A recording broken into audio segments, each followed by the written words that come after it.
Mukhang may parcel na naman tayo today, Miss Heart. Mukhang araw-araw na lang may pinamimili si Madam. At talagang nauubusan na siya ng pera, Miss Heart.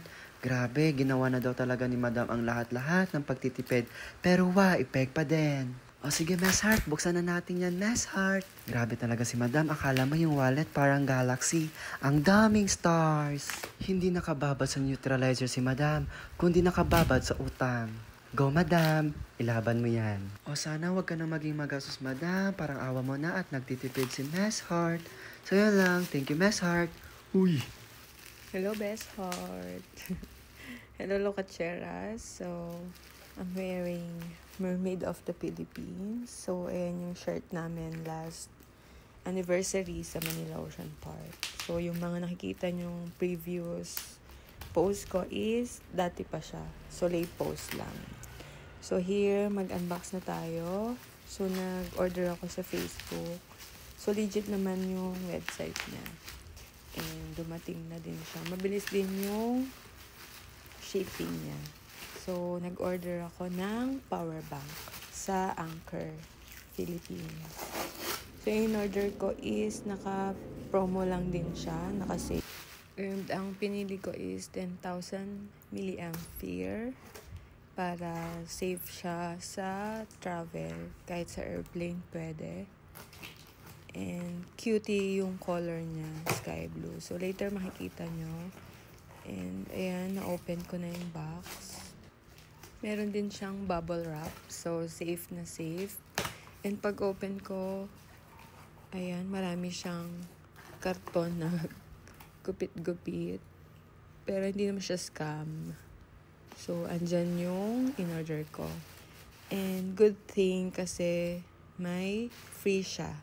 So, yung power bank ko, meron pa siyang free na bucket hat. So, pwede nang magtinda ng Yakult. Ganun ang peg. So, maganda din yung quality niya. Medyo malambot lang. Pero, pack na din. Ayan na yung Anchor power bank ko. So, sky blue siya. Ang cute. And may built-in na siya na cord. So, this is for Type-C nga pala. And safe siya sa mga Type-C users. So, ayan, may seal. Legit talaga siya. And meron din siyang kasama na pang-charge na cord. So, nandun siya sa loob nung box.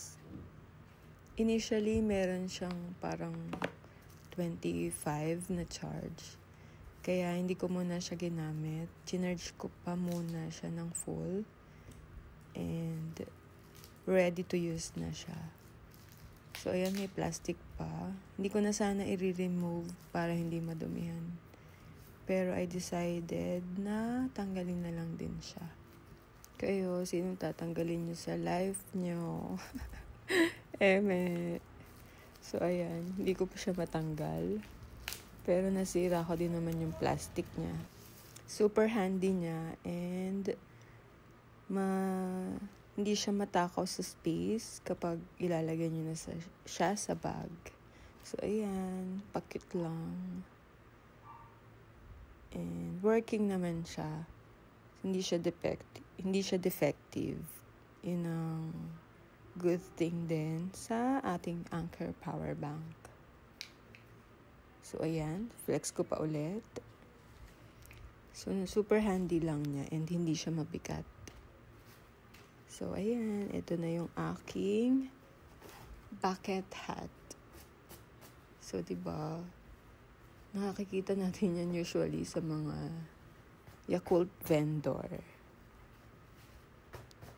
Maganda din siya and medyo malambot nga lang as I was saying kanina. So, i-fit natin. Diba? Pack. So, free lang siya. Hindi sana ako bibili kaso yung power bank ko na isa, yung black, ay nawawala. So, nakita ko to since sale naman siya.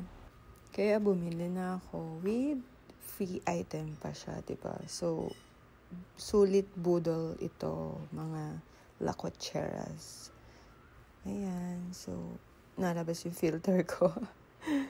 So, ayan. Diba? For the tangos, si lacochera.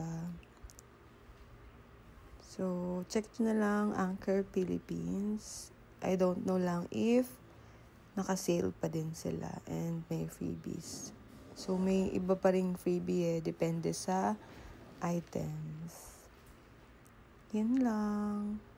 Aura-aura lang. See ya. Thanks for watching. Bye.